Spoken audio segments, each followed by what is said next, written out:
그래서 이제 오늘 그러니까 그 교육감 후보님께서 그 내세우신 정책이 이제 그 창의형 자율학교 오늘 계속 이제 말씀 나누고 있는 주제인데요. 그러면 창의형 자율학교를 통해서 뭐 기대 효과가 있다면? 그 기대 효과 조금 들어가기 전에요. 제가 이제 배터리 몇 가지 조금 점검해야 될 것 같아요. 자, 아이들이 각기 다 꿈이 있어요.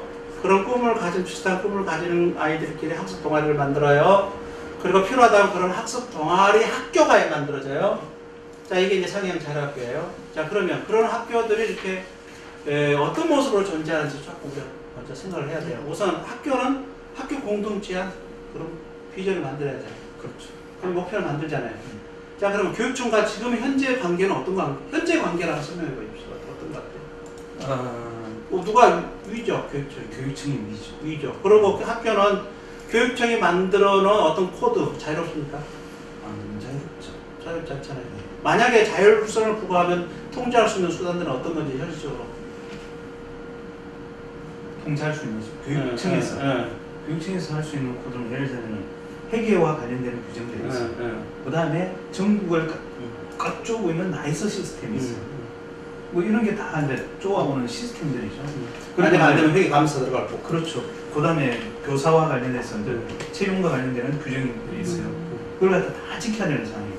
그래서 결국은 지금 필요한 거는 그것을 해소해 준 게 필요하냐 그런 규제를요. 그렇죠. 예, 그 규제를 해소를 교육청이 지금까지 보수와 진보 양쪽을 다 모아 지금까지 이렇게 다 봤을 겁니다만은 어떻게 그런 의지들을 이렇게 본 적 있어요? 그렇게 강력한 것 같지는 않아요. 사실은 뭐 저는 이제 보수 쪽이든 진보 쪽이든 그 통제성은 거의 똑같다 생각해요. 저는 그러는데 예를 들어서 지금 창의형 그 자율학교 이야기 전에 보수 쪽에 지금 우리가 보수 쪽은 창의 경영학교를 얘기해요. 그 다음에 진보 쪽은 혁신학교를 얘기해요. 그 두 가지조차도 저는 그렇게 찬성하지 않냐는 이유가 있는데요. 예. 한마디로 보수는 보수 쪽이 코드화해서 또 진보는 진보 코드화해서 학교에 그냥 내려먹어요. 학교가 자율적으로 어떤 게 한 것을 지원하는 게 아니라 먼저 정해놓고 학교로 하고 따라 들어가고 안 따르는 학교에 대해서는 예산 지원을 안 해버린다든가 뭐 이런 거잖아요. 맞죠? 일단 뭐 구체적인 예를 들면 이런 거죠. 창의형 대안학교를 하려면 그 창의성을 발휘할 수 있는 교육 과정을 만들고 운영을 해야 되는데, 그럼 이제 그걸 운영을 하려면 교사진이 있어야 됩니다. 근데 지금 현재 구조 속에서는 사범대학에 나오는 사람들을 위주로 채용을 할 수 있게 돼 있어요. 근데 이제 그 사범대학을 나오지 않은 교사 자격증이 없는 교사들에게는 비정규직 시간 강사가 될 수 있도록 돼 있어요. 산학개미 교사라고 해요. 그러면은 그 창의형 학교를 한다고 하면서 그것을 본질적으로 구현할 수 있는 사람은 시간 강사고, 그 위에 국영수 사과 선생님들은 학교의 정규 교사가 되어서 의사결정을 독점하는, 의사결정을 다 독점하고 있는 상황이죠. 이게 무슨 본말이 전도된 거죠. 그러니까 창의형 학교를 만들고자 한다면은 이런 가장 기본적인 전환이 일어나야 된다.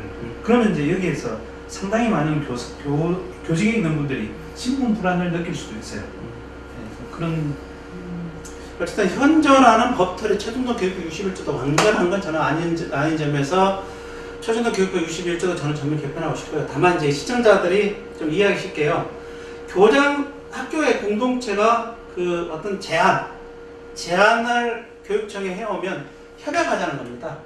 네, 협약을 하는데 교육감으로서는 이제 뭐를 보냐면 도대체 이 학교의 자율성을 부과하면 무엇을 실현할 건지 저는 꼭 세 가지는 꼭 좀 실현했으면 좋겠어요. 하나는 학업 성취도 대신에 그 핵심 역량, 아까 제가 생애 역량이라고 했죠.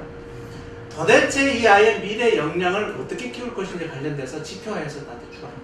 두 번째는 학부모 만족도가 현재 얼마인데 어떻게 얼마나 학부모 만족도를 높일래? 세 번째, 아이들의 행복지수.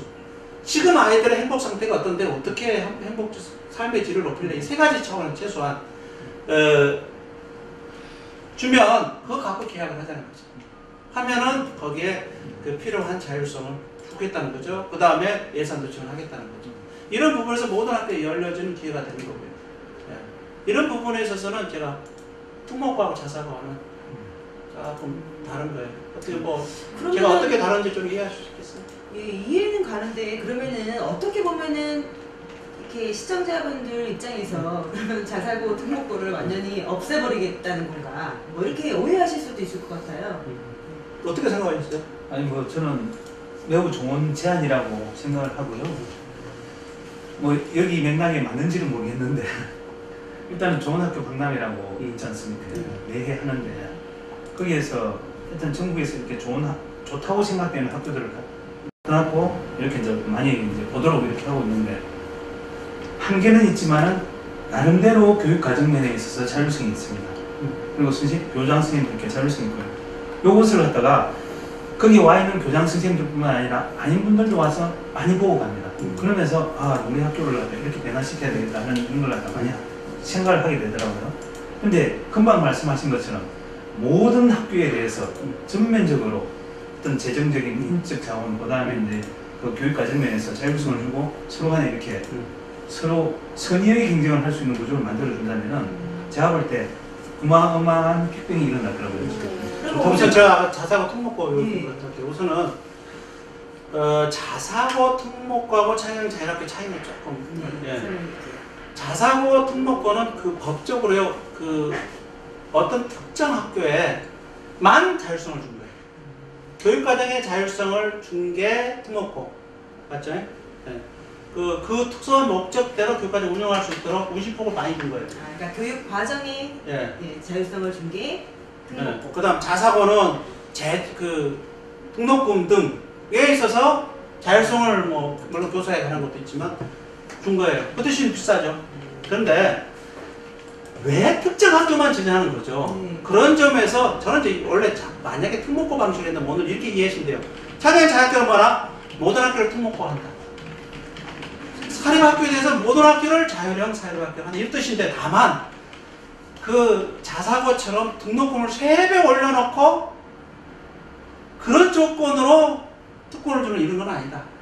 돈하고 연계되는 게 아니라 그냥 자율성 그 자체, 그 다음에 하려는 의지 자체하고 그 자율조건을 넘기자는 거죠. 좀 제가 설명을 제대로 했습니다. 네, 잘하고 있습니다. 그래서 자사고 특목고는 제가 보기에 현재 그렇게 지지할 만한 제도는 아니고 창영 자율학교는 여러 방식대로 생겨났으면 좋겠다는 거고 그 대신 이제 문제가 좀 있잖아요.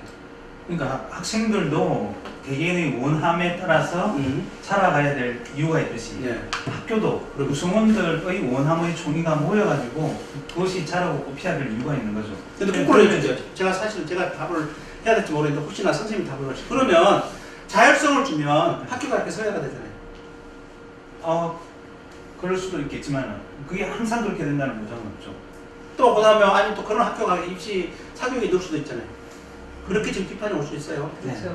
그렇게 될 수도 있겠죠. 오히려 기존 학교를 막 만드는 것이냐 부추기는 것이냐라는 비판이 올 수가 있죠. 그런데 이제 그 부분에 대해서 거기에 관련된 구성원들이 신념을 가지고 밀고 나와야 돼요. 우리는 이 부분이 정말로 미래의 역량이라고 생각하고 그걸 갖다 끊임없이 밀고 나가는 거죠. 예를 들자면은 제가 여기서 대안학교 예를 좀 들어서 좀 죄송하긴 합니다만 독일에 있는 그 발도르프 학교라고 하는 학교가 있습니다. 이 학교는 매해 전 세계에서 40개의 학교가 생기고 있습니다. 근데 그게 입시 위주의 학교냐면 아니지 않습니까? 근데 그 교육 과정에 대해서 좋다. 그 미래에도 필요할 것 같다. 그래서 전 세계에서 매해 40개씩 만들어져 가지 않습니까? 자발적으로.